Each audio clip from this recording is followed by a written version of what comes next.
All right, so we've got another Dark Fate to talk about. This time, though, not the Terminator kind. We're going to talk about Charlie's Angels because it's doing terribly. And there's a lot of good reasons for that, but let's recap on some stuff.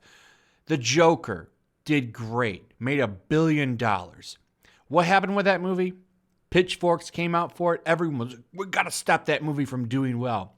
The Polygons, the Kotakus, they all came out and came after it. And what happened? Made $1 billion. And because of that, more movies like that will get made. But then you have movies that want to go down the get woketh, go broketh path, which I always find really funny because it always ends up the same way. So Dark Fate, complete disaster. Terminator Dark Fate is a huge, huge dud. And now we have Charlie's Angels following that path. I wonder why that movie could have done so bad. Well, they're saying it's your fault. You should have went and seen it. It's the fault of them old mans. But let's go over the real reason. I'm going to show you guys a timeline of some of the promotional material that was coming out for this movie over the past year. Also, take a moment, make sure you're still subscribed to the channel. There's something going on right now, and they've been unsubscribing people. So just take a second and double check on that, and subscribe if you're new. So I grabbed a bunch of headlines, and some of these go back to April of this year. So I'm just going to read the headlines, and you tell me if this gets you hyped to go see this movie. You ready?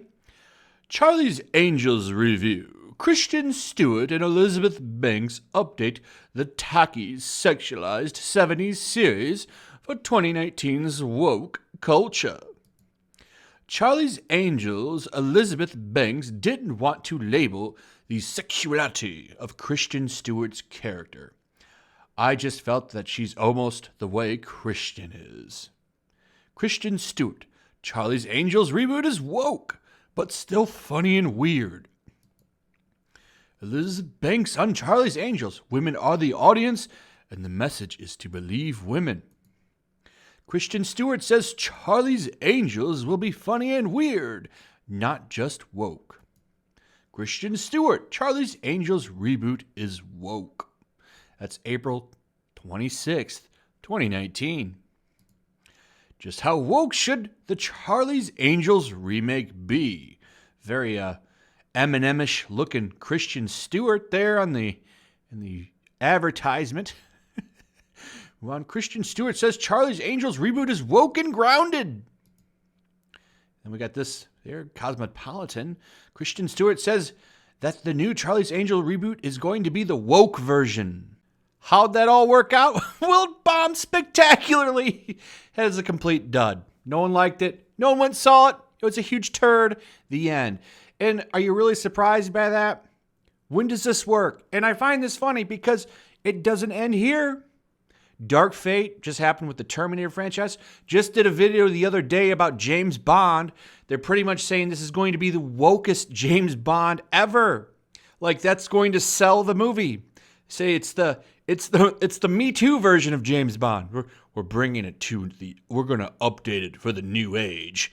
I'm sure that's going to really bring those guys out to the theater. I'm pretty sure they're so excited to see James Bond turn into the butt of a joke. I don't think so. It's going to be a spectacular dumpster fire. We'll have a lot of fun making fun of it here on the channel if we're still around.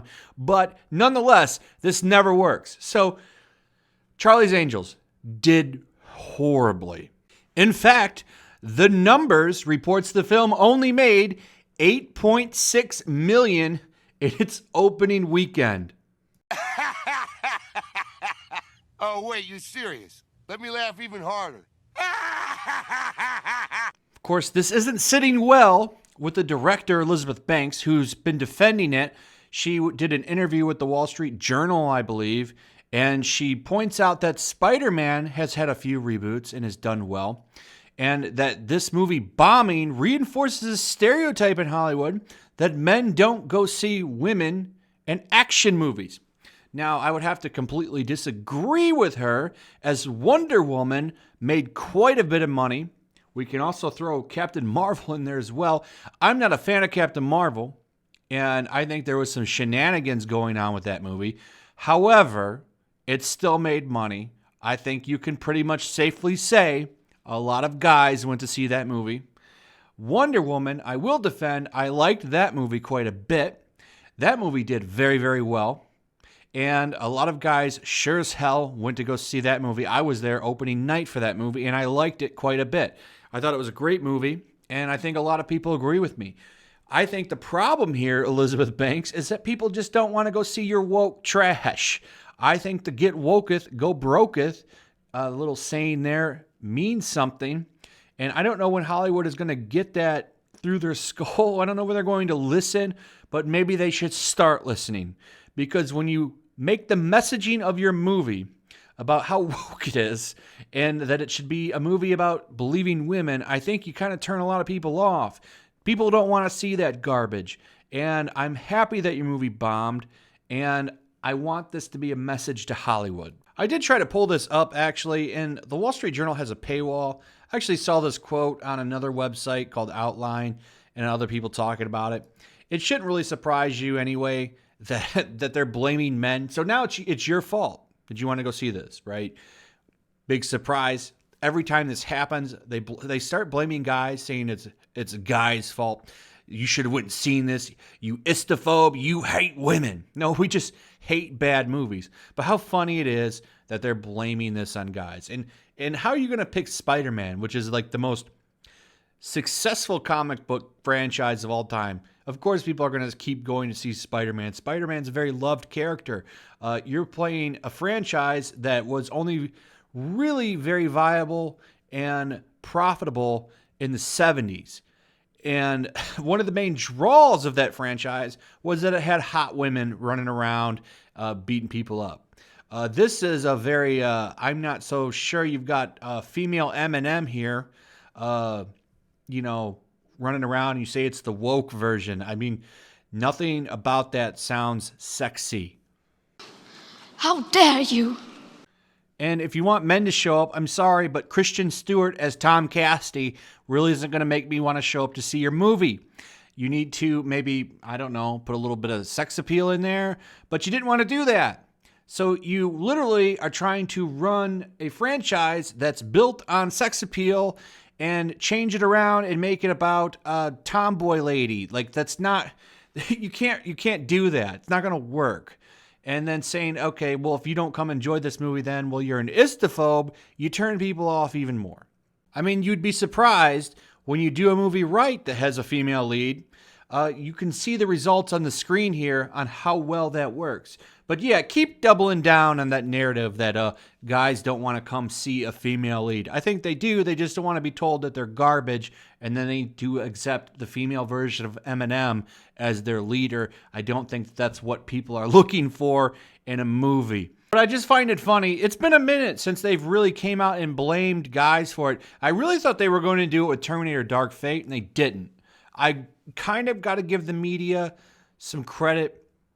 I really thought they were going to be hit pieces saying, oh, guys didn't go out and see this because they didn't like strong women.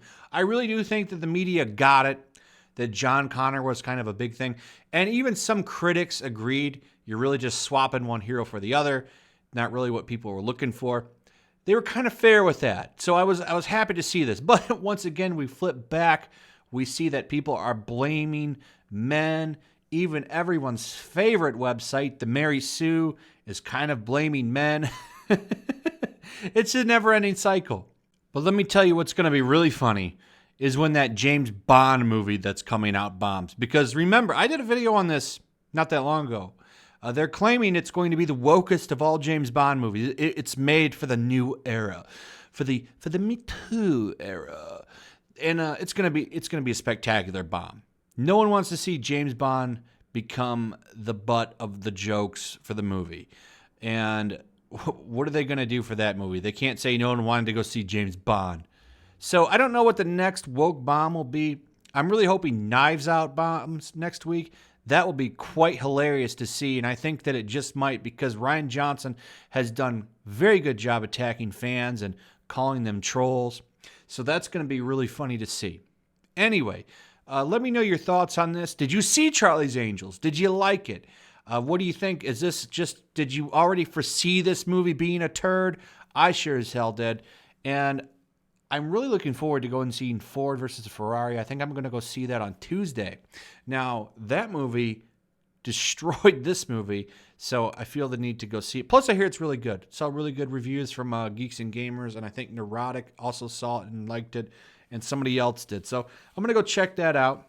Probably going to enjoy that movie this week. So anyway, that's it. Like, subscribe, leave a comment and a like. Very important. Helps the engagement of the channel and the video. If you can do that, I'd really appreciate it. Also, make sure you're still subscribed. Subscribe if you're new. Hit that notification bell. Share the video. And I'll see you on the next one. Peace. Also, if you want to help support the channel, check out my Teespring store. There's a link in the description. You can find some merchandise in there that you might want to check out.